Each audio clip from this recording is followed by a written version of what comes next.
નમસ્કાર મિત્રો, સ્વાગત છે તમારું આપણી આ યુટ્યુબ ચેનલમાં જેનું નામ છે ગુજરાતી જીકેની જમાવટ।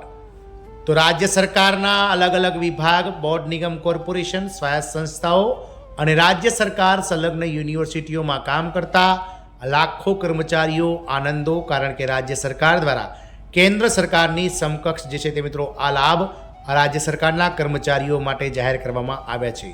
ગતરોજ મુખ્યમંત્રીની અધ્યક્ષતામાં મળેલી કેબિનેટ બેઠકમાં રાજ્યના અલગ અલગ વિભાગ, બોર્ડ, નિગમ, કોર્પોરેશનમાં કામ કરતા લાખો કર્મચારીઓ માટે કેન્દ્ર સરકારને સમકક્ષ રાજ્ય સરકારે આ લાભ જાહેર કર્યો છે। જાણીએ આજના વિડીયોમાં વિગતવાર કે કઈ રાજ્ય સરકાર દ્વારા રાજ્યના અલગ અલગ વિભાગમાં કામ કરતા લાખો કર્મચારીઓ માટે કેન્દ્ર સરકારની સમકક્ષ જે છે તે આ લાભ જાહેર કરાયો છે, તેને લઈ અને આજના વિડીયોમાં આપણે વિગતવાર ચર્ચા કરીશું। તો વિડીયોના અંત સુધી તમે બન્યા રહો અને જો ચેનલમાં પહેલી વાર વિડીયો જોતા હોય તો અમારી ચેનલને લાઇક, શેર અને સબસ્ક્રાઇબ કરી બાજુમાં રહેલું બેલ આઇકોન દબાવી ઓલ નોટિફિકેશન ઓન કરી લેશો, જેથી કરીને ચેનલ પર મૂકવામાં આવતા આવા આંગણવાડી કર્મચારી, સરકારી કર્મચારી વગેરેને લગતા સમાચારો તમને સરળતાથી ચેનલના માધ્યમથી ઉપલબ્ધ થઈ જાય।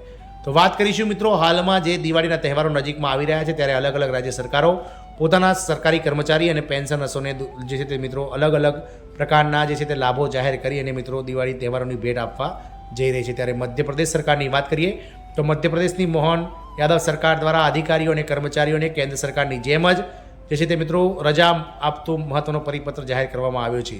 હવે રાજ્ય સરકારના અલગ અલગ વિભાગમાં કામ કરતા પુરુષ કર્મચારીઓને પણ 15 દિવસની પિતૃત્વ રજા મળશે તેવો નિયમ જાહેર કરતો પરિપત્ર જાહેર કરાયો છે। મધ્યપ્રદેશ સરકાર દ્વારા વર્ષ 2025માં સરકારી અધિકારી તો મિત્રો મધ્યપ્રદેશ સરકારે 2025માં એક મહત્વપૂર્ણ નિર્ણય લીધો છે, જે હેઠળ રાજ્ય સરકારી કર્મચારીઓ માટે રજાના નિયમો જે કેન્દ્ર સરકારના નિયમોને છે તેવા સમાન બનાવવામાં આવ્યા છે। આ ફેરફારથી સરકારી કર્મચારીઓને રાહત મળશે અને તેમના રજાના અધિકારોમાં વધારો થશે।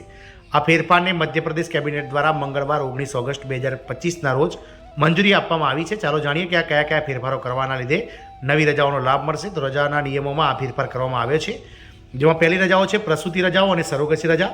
તો મધ્યપ્રદેશના અલગ અલગ વિભાગોમાં કામ કરતા મહિલા કર્મચારીઓ હવે પહેલાં કરતાં વધુ સારી મેટર્નિટી લીવ અને સરોગસી માટે રજા મળશે। કેન્દ્ર સરકારના નિયમો મુજબ મહિલા અધિકારીઓને મેટર્નિટી માટે 6 મહિનાની રજા મળશે। આ નિર્ણયથી મહિલા કર્મચારીઓને કાર્યસ્થળ પર તેમની કૌટુંબિક જવાબદારીઓ નિભાવવાની સાથે સમાન તકો મળશે। બીજી છે મિત્રો પિતૃત્વ રજા। તો હવે પુરુષ કર્મચારીઓને પણ પિતૃત્વ રજા મળશે, જે એક મહત્વપૂર્ણ પગલું છે। પુરુષ કર્મચારીઓને પણ 15 દિવસની વર્ષની પિતૃત્વ રજા મળશે, જેથી તેઓ આ મહત્વપૂર્ણ સમય તેમના પરિવાર સાથે વિતાવી શકે અને તેમના નવજાત બાળકની સંભાળ રાખવામાં મદદ કરી શકે। કૌટુંબિક જવાબદારીઓ વહેંચવાના દૃષ્ટિકોણથી આ નિર્ણય ખૂબ જ મહત્વપૂર્ણ છે।